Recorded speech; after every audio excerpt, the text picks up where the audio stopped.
14 games on this weekend's agenda, so let's start Chiefs, Patriots. Michael, the floor is yours. Yeah, the Patriots defense is a sit-em for me. I know, it's the best defense in fantasy football. What? But don't get lazy, guys. All right, this is an awful matchup. The Chiefs offense has averaged the third most points per game this season. Defenses have averaged the third fewest points per game when facing Kansas City. So the Patriots, well, they're going to be on my bench this weekend. I'll have 5 streaming defenses for you to replace them with later on. More teases from Fabs. You've been doing this TV thing for quite some time. Cynthia, give us a sleeper. Okay, don't sleep on James White in this one against the Chiefs. Obviously, this is a great matchup. Kansas City allowing the most points per game to the position. But we never know with this Patriots backfield who's it going to be. But it's going to be James White. The short passes, especially in PPR leagues, you're going to need them. And I love when Fab says anything about lazy. Don't be lazy. Start James White. Don't be lazy. Sweet feet, James White. That's a good play right there. Speaking of defense, I need a sweet D. Yeah, and I'm going to apologize to James White, but I'm going to say start the Chiefs defense. Ooh. They're picking up. They're playing better. The Patriots offense is obviously not. They're struggling. So to me, it just seems like the hotter team is the Chiefs defense. They're finding ways to get to the quarterback like you see here, and they're turning the ball over at a high rate the last couple of weeks. Don't be surprised if the Chiefs defense is the one that helps win this game. All right, let's stay with you. Different matchup. Ravens at Bills this time. What you got? Yeah, I'm going to say beware of Mark Andrews. And again, it's the Buffalo Bills defense and what they're able to do. I know Lamar Jackson is phenomenal. He makes all these plays, and Mark Andrews has been showing up week after week. But this Buffalo Bills, I mean, they're averaging 7.51 points per game, fewest in the NFL to the tight end position. Yeesh. I'm just nervous about that. Ooh, okay, Fab. Someone's got to sit. You have some nerves too? Yeah, I'm sitting Marquis Brown. I had him as a sit last week as well. Now, he wasn't able to practice. He's questionable for this game. But this is a really bad matchup against Tre'Davious White. This is one of the best cover corners in the National Football League. The Bills have allowed an average of fewer than 12 yards per catch and only 4 touchdowns to wide receivers lined out wide. So I'm out on the rookie this week. Okay, Cynthia, I'm just going to tee you up right here with big trust. Yeah, big exactly. trust. And you should trust Mark Ingram. Yeah, I don't you think should big that trust works Mark out. You Ingram. big Yeah, no trust question. him. Yeah. Look, it's all about outside rushes, and the Bills are most vulnerable to rushes to the outside. We've seen both Lamar Jackson and Mark Ingram be really effective on those outside runs. So that's why you guys can fade all your Ravens, but I'm not. You're fading all that. What? I'm just Mark saying Ingram beware. started. Yeah, I'm just saying beware of the guys that are catching the ball. All Not right, me. Cynthia, you want to give us a beware from Seahawks, Rams? How about it? Yeah, I'm bewaring of Jared Goff. How do you feel about that? I'm not too happy about it, but it's okay. He heard it. Really, it's because I think that they are going to use Todd Gurley more, which really takes away from Jared Goff's ability to have production. So it's less about not picking against the Seahawks because they're a good defense to pick against, but more about, I think, game script will dictate more of a Todd Gurley game. Yeah, you know what, Cynthia? I knew that we were in the same math class at one point in life. We were. Because I'm going to say Kindergarten? start Todd Gurley. Listen, the Rams the last couple of weeks have started to find a way to get him the ball, and that's the most important thing. Todd right now is the focal point of the offense. He's running much better, and we've heard Coach Sean McVay say, like, I'm going to quit being an idiot. I'm going to give this guy the ball. I think the whole load management thing is out the window, and Todd is going to be the workhorse. He always plays well against Seattle. Okay, Fabs, we should beware of someone. I think you're at least in the right direction here. Tyler Lockett. Now, I'm not telling you that you have to bench him, but, I mean, he is the wide receiver 103 since week 10. He's averaging 3 targets a game in his last 3 games. And MJD, maybe you can help me out here, but Jalen Ramsey potentially? No, I don't know. I don't know what they're going to do. But, again, you know, you got to stop the deep passes. If you stop Russell Wilson from doing all that, you'll be fine. Jalen's been pretty vulnerable, too. Russell Wilson tends to ball and not miss games, ever. Panthers, Falcons, Fabs, you know what to do. I'm sitting Matt Ryan, and I get it. He's getting Julio back. He's getting Austin Hooper back. But he's had those guys in the lineup and still performed at a very mediocre level. Let's just put it that way. Since the beginning of the season, he's been ultimately very unreliable. Even against good matchups, he hasn't gotten it done. I just don't trust Matt Ryan. It's the first week of the fantasy playoffs. I'd rather have Ryan Tannehill in there. Okay, Cynthia, with your sleeper, you talking about Curtis? I'm talking about Curtis Samuel. Absolutely in this one. He's tied for third in the NFL for 23 targets of 20-plus air yards. Air yards are a really good indication for fantasy production. I also think you could kind of start any of the pass catchers in this one because it's going to be, I think, a very high-scoring game, which means Curtis Samuel, DJ Moore, you got all of them. Start them all. Yeah, we know. Curtis. All right, MJD, who you streaming? Yeah, I'm going to say stream. If you're looking for a quarterback, stream Kyle Allen. And again, this is more of it's an in-division play. The Panthers have had success against the Falcons. And Kyle Allen, again, I mean, he's going to play better, I think. And Cynthia said it best. They're throwing the ball down the field. I know they don't have Greg Olsen, but they have other guys like DJ Moore who's going to play well, Curtis Samuel. And obviously, you always have Christian McCaffrey who can do whatever you want when you throw the ball. Lions, Vikings, Maurice Jones-Drew, it's your turn. Yeah, start Dalvin Cook. Everybody's nervous about this chest injury and what happened, and Fab is going to talk about. I know it's super obvious. I said it already. I don't have to say it. Super obvious. Okay, it's super obvious. Okay.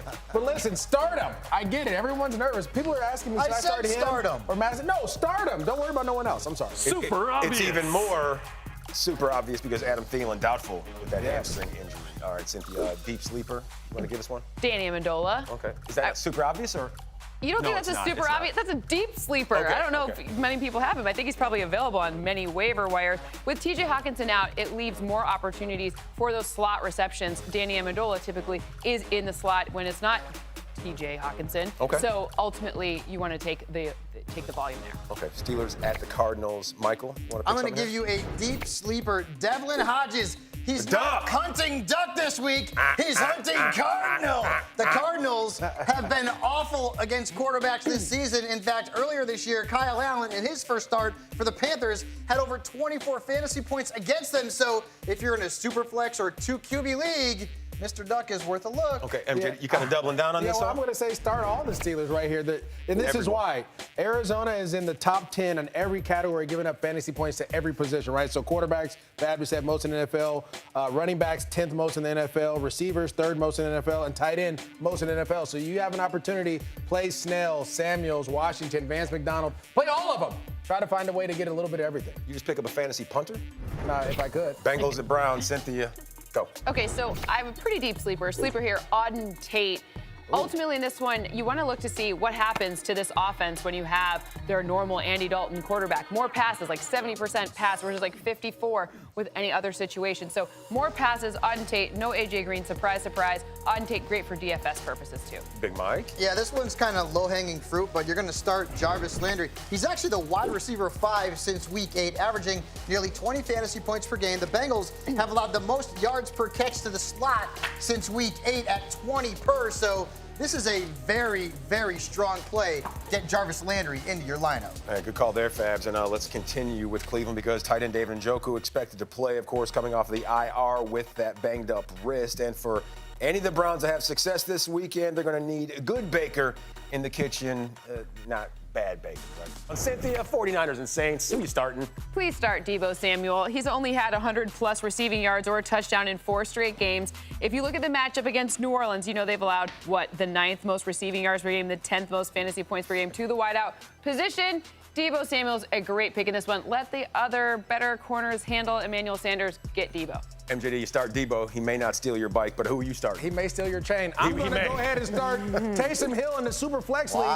If you watch what the Baltimore Ravens did to the San Francisco 49ers defense running the ball, don't be surprised if you see more of that Wildcat option out of Taysom Hill. I would start him in a Super Flex League because he's going to give you ample opportunities to make plays. My grandmama gave me that chain, MJD. Colts and Buccaneers, Fabs. Who are you going with? Jack Doyle is not just a start, he's a virtual must start unless you have a stud tight end.